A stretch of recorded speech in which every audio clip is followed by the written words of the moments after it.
Përshëndetje Kryeminista, Denada Shkodrani, Radio Televizioni Shqiptar. Në 6 muaj të fundit, vendi është përballë me 2 ngjarje të mëdha, fatkeqësisht nëse mund ta themi kështu, është gripja dhe pandemia e Covid. E shihni ju e qeveria juaj mundësinë e ngarkimit të një plani strategjik për të mbështetur ekonominë, që mos kemi parametra negativ ekonomisë dhe nëse po, cilët sektorë mendoni se kanë më shumë nevojë për mbështetje financiare ose për pjesën e atyre të tjerave? Faleminderit. Spari, kjo nuk është një çështje shikimi mundësie, kjo është tema jonë e përditshme e diskutimit.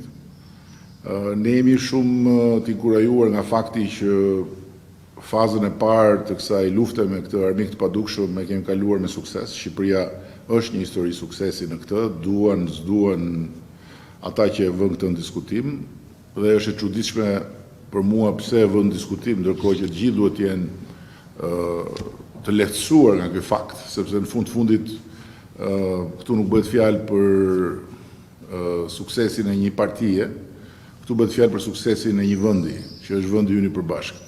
E kemi kaluar me shumë sukses fazën e parë. Jam i shqetësuar për fazën e dytë. Jam i shqetësuar sepse hapja sjell me vete një sër rrezikësh.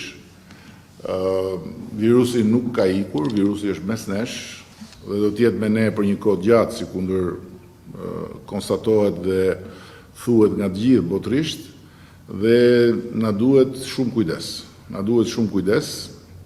Ne jemi të përgatitur edhe për mundësinë e një vale të re infektimesh larg qoftë.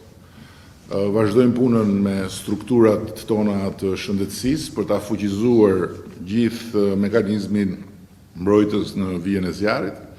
Nga ana tjetër, shikojmë me curinë e paketave. Paketa e parë tani më ka hyrë në rrjedhën e saj dhe është kryer ditë pas dite dhe vazhdon disbursimi i transhit 2 të pagës luftës për rreth 63.000 kusur njerëz, ndërkohë që mbeten ende pak të tjerë që duhet të ndihmohen dhe ne po përpiqemi t'i ndihmojmë për të plotësuar aspektet e dokumentacionit me bankat në mënyrë që të mund të përfitojnë nga paga e luftës. Paketa e zgjeruar po ashtu ka ecur mirë. Sot kam pasur informacionin më të freskët lidhur me instrumentet e parë të garancisë dhe jemi në situatën kur tani më 22 milion euro janë alokuar për bizneset nga garancia sovrane. Ka shumë aplikime që vazhdojnë të shqyrtohen nga bankat dhe jemi të bindur që i gjithë instrumenti do të shfrytëzohet nga biznesi, gjë që është një shenjë shumë e mirë dhe jemi të përgatitur për ta shtuar shumën në funksion të analizës që do të bëjmë dhe në funksion të nevojave që do të konstatojmë.